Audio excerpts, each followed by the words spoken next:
Hello, I'm Sue Stockdale, and welcome to this special Year in Review episode of Access to Inspiration podcast. As we wrap up another incredible year, it's a perfect time to pause, reflect, and celebrate what we've accomplished together over the last 12 months. One of the accolades that we're really proud of this year is being a silver winner in the 3rd Annual Signal Awards in the Most Inspirational Podcast category. The Signal Awards set a standard for editorial excellence by honouring the organisations, storytellers and artists who are shaping the podcasting industry. And in the summer, we published our second Impact Report, showing the impact that this podcast has on our guests, our listeners, and the wider podcasting community. Over the last 12 months, we've had the privilege of bringing you 27 diverse and thought-provoking episodes from voices around the globe. People who have challenged us to be humble, think differently, and broaden our horizons. We've explored a fascinating range of topics, from personal resilience to leadership in uncharted territory, and from sourcing sustainable timber to exploring the world by bicycle. Along the way, we've uncovered the wisdom of adventurers, innovators, and change makers who've inspired us to look beyond our immediate surroundings and embrace new possibilities. We'll take a moment to revisit the highlights, key insights, and memorable moments that made this year's journey so rewarding, including some practical tips on how to encourage openness in your team and how to embrace intuition. Whether you've been with us from the beginning or you've just discovered Access to Inspiration, this is a celebration of what we've built together, a podcast fueled by curiosity and a shared desire to learn, reflect, and grow. As always, you can find a transcription of this and all the episodes over on our website, accesstoinspiration.org. Let's dive in and reflect on the stories that moved us, challenged us, and ultimately inspired us to see the world and ourselves in new ways. I asked my co-founder Clive, who was also guest host on episode 120, to reflect on what was his favourite episode from the year. There were so many great episodes, it's hard to really pick one out at the cost of missing some of the others. But for me, the one episode that moved me most was a story rich in honesty, modesty, and positivity.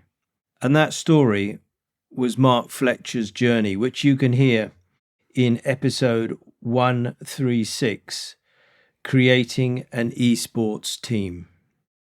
To hear and feel how the family values that Mark held and have guided him through challenging times, from the undramatic yet so painful recovery from the loss of his mother to the inspiration and naivety around beginning iRacing on a race car simulator, was really quite profound for me. Not only has Mark demonstrated in a very humble way his driving skills and competitiveness, he also used the creation of this team as an opportunity for others to join with him, and they themselves could develop, such that this team today is a truly world-class esports team which goes up against some of the best professional drivers in the world. But put aside the performance of driving these racing simulators, the other thing for me with what Mark has done is he's created within this team an organisation in which they've developed values built on Mark's family values. The team is diverse across 5 countries, and yet in it they are all prepared to question, challenge and support each other, and perhaps most importantly, to go into the unknown if they believe it's going to help to develop themselves. And very often, in developing themselves, the team has also been developed. And I think it's this mixture of performance in terms of competitiveness and performance in terms of heartfelt desire to help others be the best that they can be, which is what has truly inspired me to look again at what I do and how could I do it better. So I have a big vote of thanks to Mark Fletcher. Another key member of our team is our sound editor, Matias, and he talked about the episode that had the greatest impact on him. Well, really, as Clive said, it's really hard to choose one episode. There are lots and lots of inspiring moments and inspiring people. So I won't say I'll be choosing my favorite, but I will be choosing one that I really liked, especially liked, between many others. And this is episode 124 from series 17, the interview to Neil Whitewick. This resonated especially with me, honestly. That's why I'm choosing it. He uses teaching sports to children as a way to give them tools to manage their way through life, as I understand it. He sees in sports something else than just sports, but a way of getting a better way of life to improve mental and physical well-being.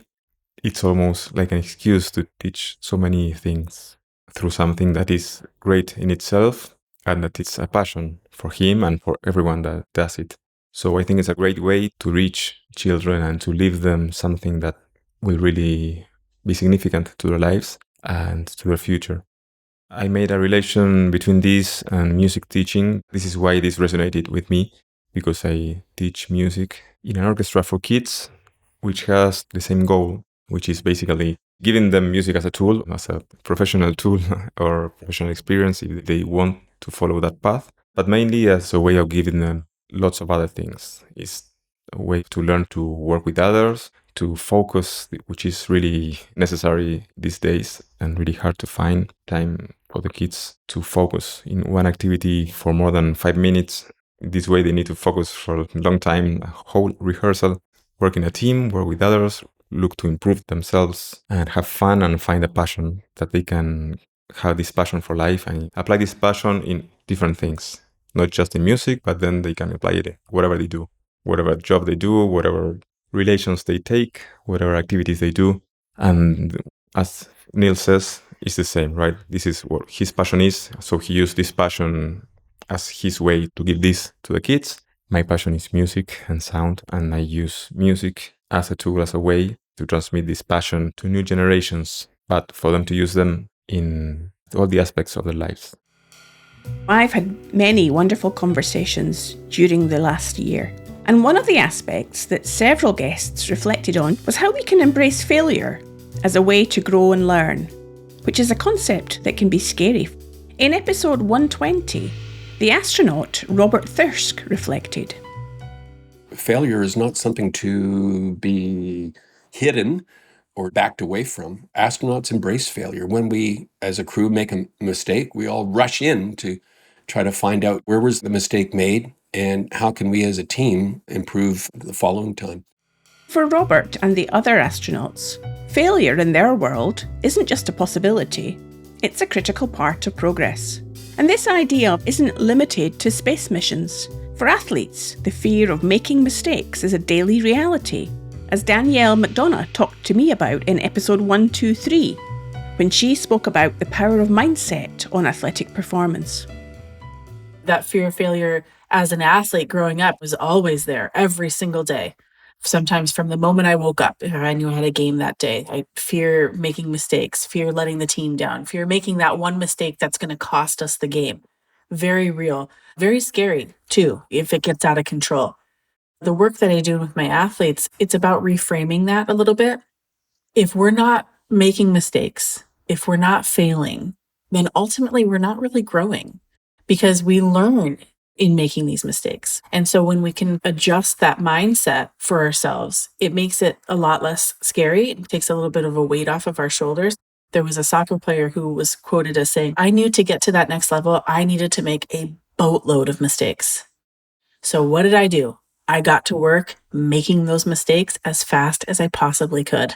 Because she knew in making those mistakes, she was going to grow faster, which means she's going to hit that next level faster. And so when you think about it that way, it just changes things in your mind. But let's face it, embracing failure is easier said than done. It requires not only courage, but also self-awareness and openness to change. I particularly like what Keith Sharpe, Head of Coaching and Leadership Development at British Cycling, had to say in episode 139, where he shared a lovely example of a practical exercise to use with a team to foster openness. We're all carrying a story, and to normalise that rather than to hide away from that is really important.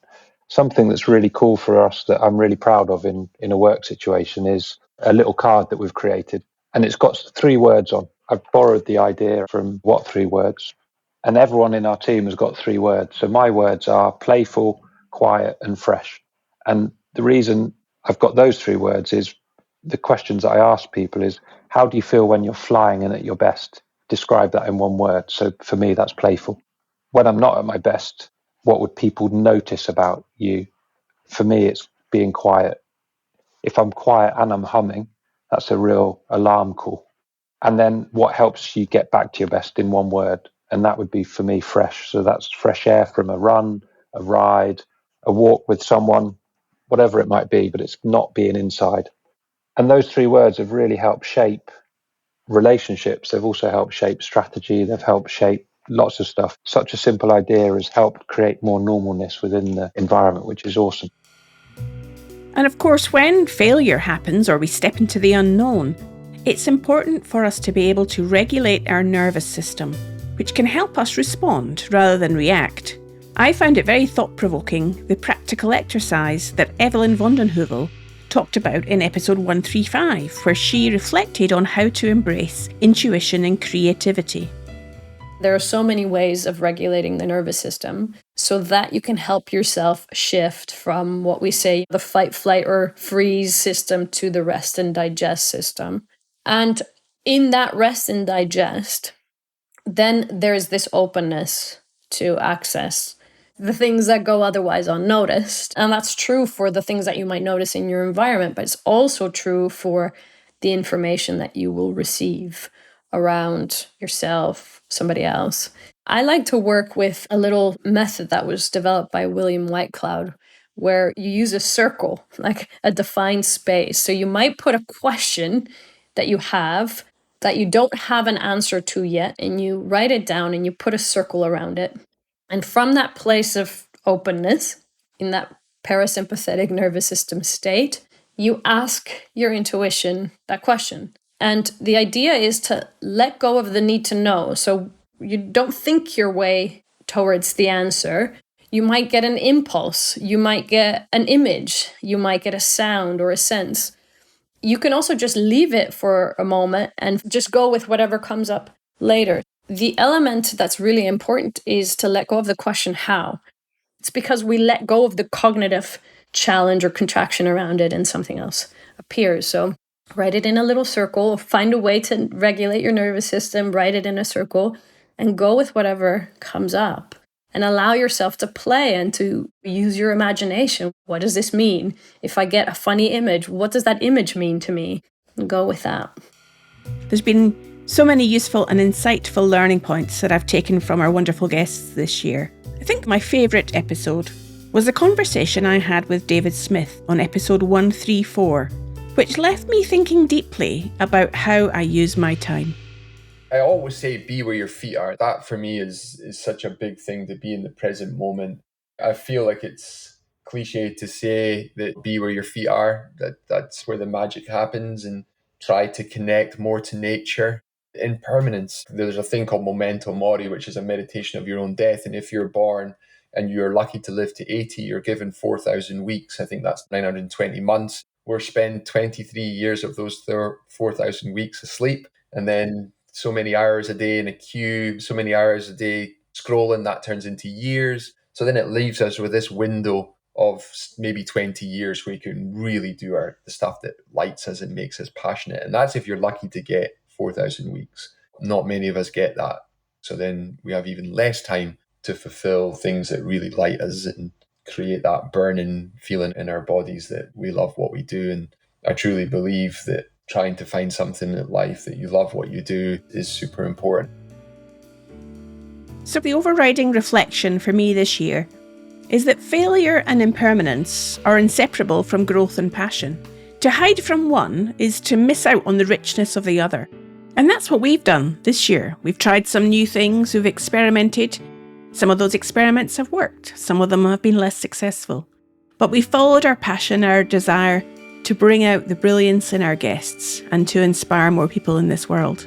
So I'd like to invite you in 2025 to lean into the unknown for yourself, follow your passion, and see where it takes you. Please help us spread the word about this podcast so that more people can be inspired. You can do this by sharing an episode or leaving a review for us on the podcast platform that you're listening to it on. We'll be back in the spring with Series 20 and more inspiring guests for you. Until then, of course, hop on over to our website at accesstoinspiration.org and you have over 140 episodes to enjoy.